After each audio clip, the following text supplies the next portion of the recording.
মানা গ্রাম ভারতের উত্তরাখণ্ডের চামোলি জেলায় অবস্থিত, যা বদ্রীনাথ ধাম থেকে মাত্র 3 কিলোমিটার দূরে। এটি হলো ভারতের শেষ গ্রাম, অথবা বলতে পারেন প্রথম গ্রাম, যা চীন এবং ভারতের সীমান্তে। এটি সমুদ্রপৃষ্ঠ থেকে প্রায় 10,500 ফুট উচ্চতায় অবস্থিত। এই গ্রামে বসেই ভগবান গণেশ এবং বেদব্যাস মহাভারত রচনা করেছেন। আবার একমাত্র এখানেই শুধু আপনারা দেখতে পাবেন সরস্বতী নদী, তারপরই পাতালে চলে যাচ্ছে। মহাভারতের যুদ্ধের পর এখান থেকেই পঞ্চপাণ্ডব স্বর্গে গিয়েছিলেন। এখানেই রয়েছে বসুধরা ওয়াটারফলস, যেই জল পাপীদের মাথায় পড়ে না। আজকে এই মানা গ্রামের সম্পূর্ণ তথ্য এই ভিডিওর মধ্যে আপনাদের মাঝে আমি তুলে ধরতে চলেছি।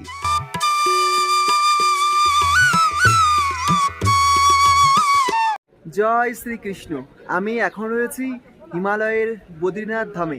আজ আপনাদের আমি ঘুরতে নিয়ে যেতে চলেছি ভারতের প্রথম গ্রাম, যাকে বলা হতো আগে ভারতের শেষ গ্রাম, তবে বর্তমানে এটি এখন হয়ে গেছে ভারতের প্রথম গ্রাম, মানা গ্রাম। হিমালয়ের পাদদেশে অবস্থিত। তারপরে রয়েছে তিব্বত অর্থাৎ কৈলাস এবং চীনও বলতে পারেন। আজকে সেই গ্রামের অজানা ঐতিহাসিক সমস্ত কিছুই আজকে ভিডিওর মাধ্যমে আপনাদের মাঝে আমি তুলে ধরবো। সম্পূর্ণ ভিডিও আপনারা দেখতে থাকেন, সম্পূর্ণ ডিটেলস তো থাকছেই। জয় মা দুর্গা, জয় মা কালী, বাঙালির সেই কথা। চলুন আজকের ভিডিও শুরু করি। আমি কলকাতা থেকে বদ্রীনাথে কিভাবে পৌঁছালাম সেই ভিডিও চ্যানেলে আপলোড করা আছে, আপনারা গিয়ে দেখে আসতে পারেন। এবার জানাই বদ্রীনাথ থেকে মানা গ্রামে আপনারা কিভাবে যাবেন। বদ্রীনাথ বাসস্ট্যান্ড থেকে প্রচুর শেয়ারিং কার পেয়ে যাবেন মানা গ্রামে যাওয়ার জন্য। শেয়ারিংয়ে ভাড়া পড়বে আপনাদের মাথাপিছু মাত্র 50 টাকা। বদ্রীনাথ থেকে মানা গ্রামের ডিস্টেন্স রয়েছে 4.5 কিলোমিটারের কাছাকাছি। সময় লাগবে 10 থেকে 15 মিনিট। আর যাওয়ার পথে হিমালয়ের উঁচু উঁচু পর্বতশৃঙ্গের সৌন্দর্য আপনাকে মুগ্ধ করবেই। বেশ কিছুক্ষণ জার্নি করার পর আমাদের চোখে পড়ল মানা ভিলেজের মূল গেট, ফার্স্ট ইন্ডিয়ান ভিলেজ মানা। আমি এখন নেমে পড়েছি ইন্ডিয়ান ফার্স্ট ভিলেজ মানা, অর্থাৎ ভারতের প্রথম ভিলেজ মানা গ্রামে। চলুন এখান থেকে আপনাদের সম্পূর্ণ মানা গ্রাম আমি ঘুরিয়ে দেখাই। দেখলাম মানা গ্রামে যাওয়ার পথে রাস্তার পাশ থেকেই অলকানন্দা নদী বয়ে চলেছে নিজের গতিবেগে, আর এদিকে সোজা পথ চলে গেছে হিমালয়ের কোল থেকে মানা গ্রামে। এখান থেকে গ্রামটি আরও কিছুটা দূর, ওই জন্য আমাদের পায়ে হেঁটেই যেতে হবে। মেন যে গেট রয়েছে, গেট থেকে কিছু দূর আমরা হেঁটে এসেছি, আর এখান থেকে চোখে পড়লো স্বর্গের রাস্তা, যেই রাস্তা ধরে পঞ্চপাণ্ডব স্বর্গে গিয়েছিলেন। এখান থেকে দেখুন দূরে সরু একটি পথ চলে গেছে পাহাড়ের পাদদেশ থেকে, ওটিকেই বলা হয় ওই পথ ধরেই পঞ্চপাণ্ডব স্বর্গে গিয়েছিলেন।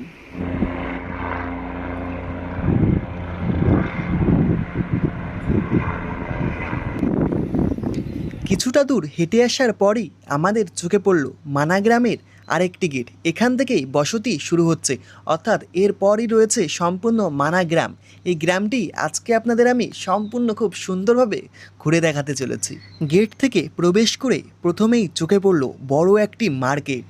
এখানে আপনারা শীতের পোশাক থেকে শুরু করে পাহাড়ি চা সমস্ত কিছু খুব সস্তায় পেয়ে যাবেন। উলের শীতের পোশাক এনারা নিজেরাই তৈরি করেন। দেশ তথা দেশের বাইরে থেকেও হাজার হাজার পর্যটক প্রতি বছর ছুটে আসেন এই মানা গ্রামে এবং বসুধরা ট্রেক করার জন্য। মূলত তাদের কাছেই বিক্রয় করার জন্য এই মার্কেটটি সর্বসময় সিজনে খোলা থাকে। এই গ্রামে ছোট্ট যে মার্কেটটি রয়েছে, এই মার্কেটের উলের আপনারা ভিন্ন ভিন্ন জিনিস পেয়ে যাবেন। এখানে উলের টুপি, সোয়েটার, মাফলার, এছাড়াও এখানে কি দেখতে পাচ্ছি শীতের পোশাক আশাকের দামটা অনেকটাই কমও কিন্তু রয়েছে। হিমালয়ের উপর এই পাহাড়ি ছোট্ট গ্রামটির বাড়িগুলোই একটু ভিন্ন ভিন্ন দেখতে, বেশিরভাগ বাড়ি পাথর দিয়েই তৈরি করা।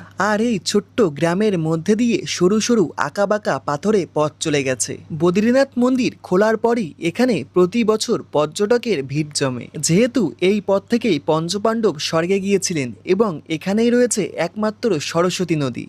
মানা গ্রামে থাকার জন্য হোমস্টেও কিন্তু রয়েছে। ঘুরতে এসে চোখে পড়লো নীতি মানা হোমস্টে, আপনারা চাইলে এখানেও কিন্তু থাকতে পারেন। দেখুন এখানে স্টে করার জন্য হোমস্টে রয়েছে। স্ক্রিনে বা এখানে দেখতে পাচ্ছেন নাম্বারও দেওয়া রয়েছে, নাম্বারে ডায়াল করে আপনারা কিন্তু মানা গ্রামে হোমস্টেতে একটি দিনও কাটাতে পারেন। এই সুন্দর পর্বত শৃঙ্গের একদম উপর হিমালয়ের বেশ অপূর্ব সুন্দর এই প্রকৃতি। সত্যি এই হিমালয়ের উপর মায়াবী এই মানা ভিলেজকে মনে হয় একটি মায়াবী শহর। এখানে প্রতিটি বাড়িতে অলিতে গলিতে দেবদেবতার মূর্তি অঙ্কন করা রয়েছে। এই মানা গ্রামের গলিগালা জুড়ে রয়েছে প্রচুর মন্দির। এই গ্রামটি কিন্তু পাথর দিয়েই বলতে পারেন তৈরি হয়েছে, একদম হিমালয়ের উপর পাথরের খুব সুন্দর সুন্দর বাড়ি। আর এখানকার যারা স্থানীয় বাসিন্দারা রয়েছে এনাদের মনোমানসিকতা খুবই সুন্দর। এনার সাথে কথা বলে আমি দেখলাম গ্রামের মধ্যে রয়েছে এমন কিছু ছোট ছোট মন্দির এবং পাথর দিয়ে বিভিন্ন বিভিন্ন দেখতে পাচ্ছেন বাড়ি রয়েছে। আর এমন পাথরে গলিগালা ছোট খাটো পথ রয়েছে, এদিকে গলি চলে গেছে। আর এখানকার যারা মানুষ রয়েছে তাদের জীবনযাপনটা একটু অন্যরকম আমাদের থেকে। এখন আমরা একটি মন্দিরের দিকে যাচ্ছি, চলুন মহাদেবের মন্দির আগে দর্শন করে নিই এই মানা গ্রামের।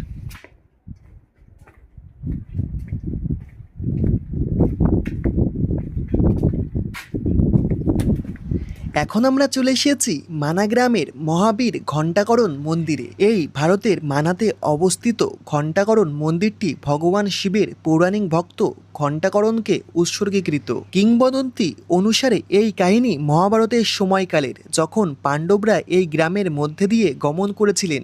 ঘণ্টাকরণ বদ্রীনাথের রক্ষক দেবতা, ক্ষেত্রপাল হিসেবে পরিচিত।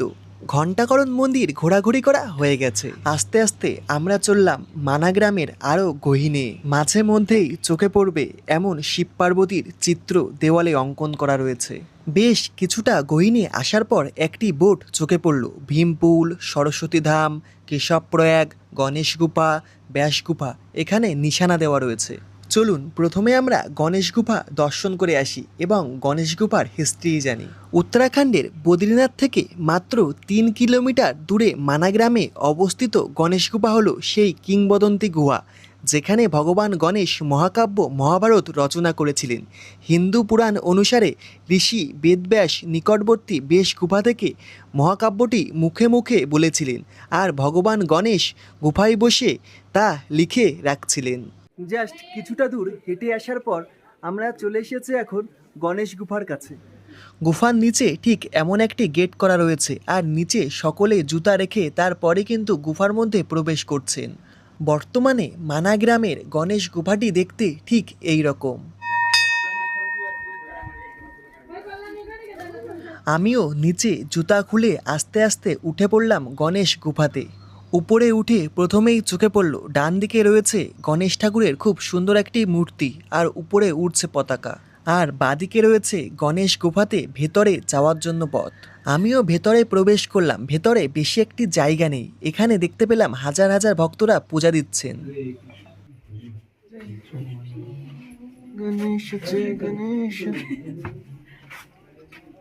গণেশ গুফা ঘোরাঘুরি করার পর আমরা এখন যাচ্ছি ব্যাস গুফাতে, যেখানে কিন্তু মহাভারত রচয়িতা করেছিলেন ব্যাসদেব।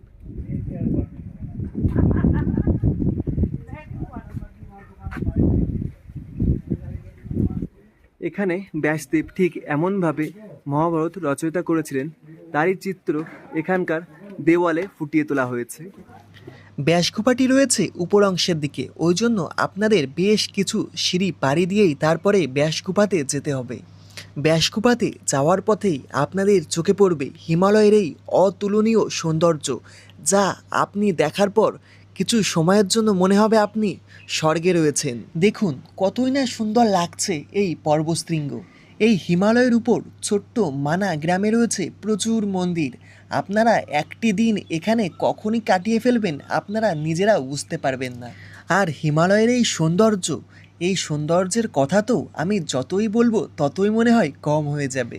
বেশ কিছুক্ষণ মানা গ্রামের এই অপূর্ব সৌন্দর্য অনুভব করতে করতে এবং গুটি গুটি পায়ে হাঁটতে হাঁটতে আমরা অবশেষে চলে এসেছি ব্যাস গুফাতে। চলে এসেছি ব্যাস গুফাতে, যেখানে মহর্ষি বেদব্যাস মহাভারত রচনা করেছিলেন। ব্যাস গুফা হলো উত্তরাখণ্ডের বদ্রীনাথ তীর্থস্থান থেকে মাত্র 3 কিলোমিটার দূরে, তিব্বত সীমান্তের ঠিক আগের শেষ ভারতীয় গ্রাম মানাতে অবস্থিত একটি প্রাচীন প্রাকৃতিকভাবে সৃষ্ট গুফা।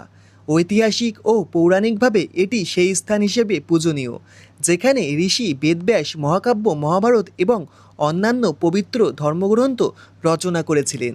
মন্দিরের মধ্যে রয়েছে ঋষি বেদব্যাসের খুব সুন্দর একটি মূর্তি।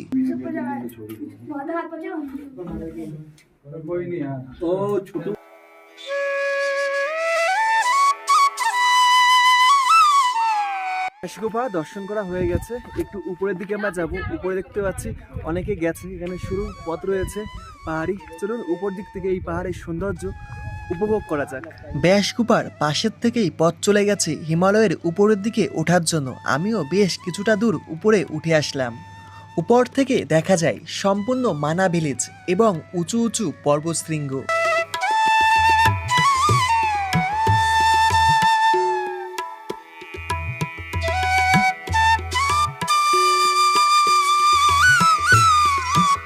এই মানা গ্রামের প্রতিটি কোনায় কোনায় শুধু সৌন্দর্যই লুকিয়ে রয়েছে, যা দেখে আপনি মনোমুগ্ধকর হবেনই। এবং এই মানা গ্রামের প্রতিটি বাড়িতে আপনারা দেখতে পাবেন ভিন্ন ভিন্ন রকমের পেন্টিং করা, কোথাও বা মহাদেবের, কোথাও বা রয়েছে শিব পার্বতীর, আবার কোথাও বা গণেশজির। বেশ সুন্দর সুন্দর পেন্টিং কিন্তু এই মানা গ্রামের প্রতিটি দেওয়ালে করা হয়েছে।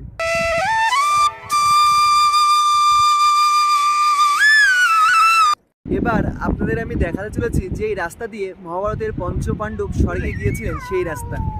দেখুন, এটি হলো সেই রাস্তা যেই রাস্তা দিয়ে পঞ্চপাণ্ডব স্বর্গে গিয়েছিলেন। দূরে দেখা যাচ্ছে পঞ্চপাণ্ডবের মূর্তি কিন্তু ওখানে তৈরি করা হয়েছে। চলুন আস্তে আস্তে নিয়ে যাই আপনাদের। আর দূরে পথ চলেই গেছে স্বর্গে যাওয়ার। কি অপূর্ব সুন্দর লাগছে, দারুণ। আর সামনে যেই পর্বতটি আপনারা দেখতে পাচ্ছেন, এই পর্বতটির নাম নীলকণ্ঠ পর্বত। আর পর্বতের নিচ থেকেই বয়ে চলেছে সরস্বতী নদী। একমাত্র এখানেই আপনারা সরস্বতী নদী দেখতে পারবেন। এরপর থেকেই সরস্বতী নদী পাতালে মিশে যায়। এখানেই রয়েছে সরস্বতী দেবীর খুব সুন্দর একটি মন্দির।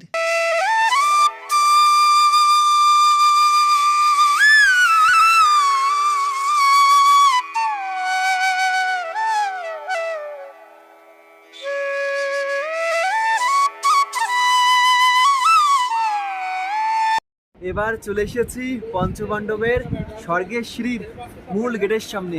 এখান থেকেই বলতে পারেন স্বর্গের সিঁড়ি শুরু হয়ে গেছে। মহাভারতের পঞ্চপাণ্ডব মহাভারতের যুদ্ধের পর এই পথ থেকেই স্বর্গে গিয়েছিলেন। বর্তমানে এখানে পঞ্চপাণ্ডবের বেশ কিছু মূর্তি তৈরি করা হয়েছে। আর এই পথ থেকেই বসুধারা ট্রেক করা হয়। আমরাও পঞ্চপাণ্ডবের মতন এই পথ থেকে এবার আপনাদেরকে নিয়ে যাব বসুধারা ফলসে।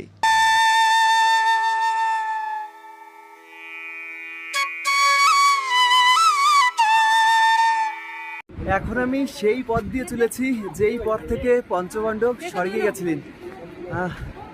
খুব সুন্দর লাগছে। এই পথ দিয়েই পঞ্চপাণ্ডব স্বর্গে গেছিলেন। এখানে খুব সুন্দর মূর্তি তৈরি করা হয়েছে পঞ্চপাণ্ডবের। চলুন আমরাও হাঁটি স্বর্গের সিঁড়ি ধরে। বর্তমানে পর্যটকের ভিড় এখানে জমজমাটি। পর্যটকের সুবিধার্থে এখানে প্রচুর রেস্টুরেন্ট রয়েছে। আর প্রতিটি রেস্টুরেন্টের উপরে স্পষ্ট করে লেখা রয়েছে ইন্ডিয়ান ফার্স্ট রেস্টুরেন্ট, অর্থাৎ ভারতের প্রথম দোকান এখানেই রয়েছে। পঞ্চপাণ্ডবের স্বর্গের সিঁড়ি আর কিছু দূর সামনের দিকে এগোলে আপনাদের চোখে পড়বে এখানে মন্ত্রীমালা সুন্দরী মন্দির।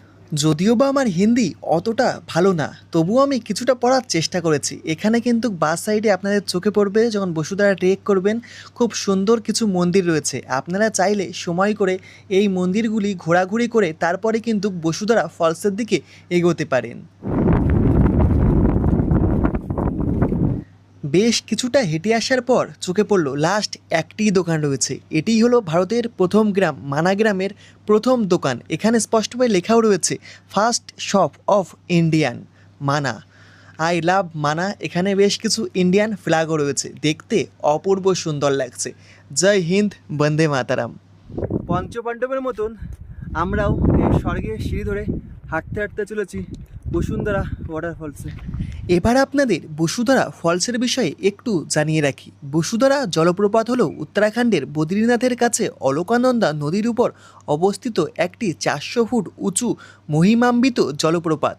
হিন্দু পুরাণ অনুসারে পাণ্ডবরা স্বর্গে যাওয়ার পথে এই জলপ্রপাতের পাশ দিয়ে গিয়েছিলেন এবং কনিষ্ঠ ভ্রাতা সহদেব ঠিক এই স্থানেই তার নশ্বর দেহ ত্যাগ করেছিলেন। স্থানীয় ঐতিহ্য অনুসারে বসুধারা জলপ্রপাত কোনো পাপী ব্যক্তিকে স্পর্শ করে না বা তার উপর পড়ে না।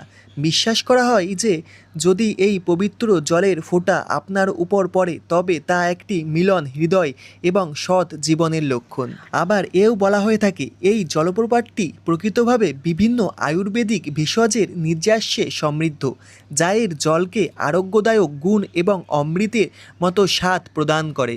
আর বসুধরা নামের অর্থ বসু বলতে ভগবান বিষ্ণুকে বোঝানো হয়, অথবা এখানে ধ্যানরত অষ্টবসুদের বোঝায়, এবং ধারা মানের পথ বা প্রবাহ। সাধারণত মে থেকে নভেম্বর মাস পর্যন্ত এই ট্রেকটি সহজগম্য ও নিরাপদ হয়ে থাকে। তবে আমরা এসেছি এপ্রিল মাসে, ওই জন্য এখনও এখানে প্রচণ্ড বরফ রয়েছে। হাঁটছি তা হেঁটেই যাচ্ছি, এই পথ যেন শেষ হচ্ছে না। কোথাও বা বরফ, আবার কোথাও বা বড় খাদ, কোথাও উঁচু পাহাড়, কোথাও বা নিচু। বাবা আর কত দূর মাধব, নিয়ে চলো। ওই দূরেই দেখা যায় বসুন্ধরা ফলস। ও হরে কৃষ্ণ কৃষ্ণ কৃষ্ণ হরে হরে, হরে রাম রাম রাম হরে হরে।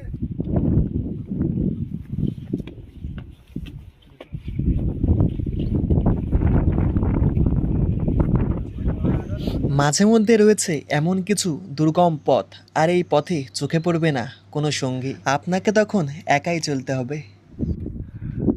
অনেক সময় হয়ে গেছে এই বসুন্ধরা ফলস আমরা ট্রেকিং করেই যাচ্ছি, তবে এখনও পর্যন্ত বসুন্ধরা ফলসের কাছে এসে পৌঁছায়নি। সময় এখন জানান দিচ্ছে প্রায় 4:30, আর 1:30টার সময় আমরা মানাগ্রাম থেকে রওনা দিয়েছি। হরে কৃষ্ণ হে মাধব, আর কত দেরি। অবশেষে চলে এসেছি বসুন্ধরা ওয়াটারফলসে। এই হলো বসুন্ধরা ওয়াটারফলস। ও হরে কৃষ্ণ মাধব, ভগবান তোমার অশেষ কৃপা, তুমি আমার এখানে নিয়ে আসলে আমাকে।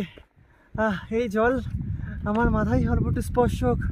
ও হরে কৃষ্ণ, হরে হর মাধব, হরে হর মহাদেব, জয় শ্রীকৃষ্ণ।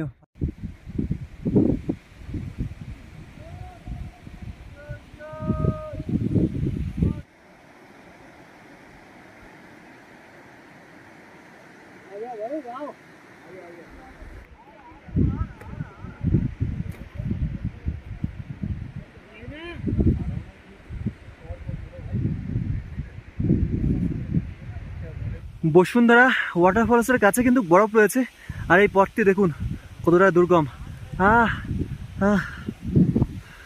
আস্তে আস্তে এই বসুন্ধরার জল আমার মাথায় ঠেকছে। বলা হয় যারা পাপী তাদের মাথায় এই জল পড়ে না। বসুন্ধরার জল আমার মাথায় পড়লো।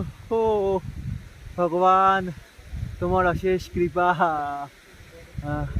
হে মাধব, হরে হর মহাদেব। ঠিক এমনভাবেই সম্পূর্ণ হলো আমাদের বসুধরা ট্রেক এবং মানাগ্রাম ভ্রমণ। আজকের ভিডিওটি আপনাদের কেমন লেগেছে অবশ্যই কমেন্ট করে জানাবেন। ভালো লাগলে অবশ্যই লাইক, কমেন্ট, শেয়ার আপনাদের বন্ধু বান্ধব ফ্যামিলি মেম্বার সকলের কাছে শেয়ার করে দিন। এবং আপনারা কবে আসছেন এই মানাগ্রামে এবং বসুধরা ট্রেক করতে সেটি কিন্তু অবশ্যই কমেন্ট করে জানাবেন।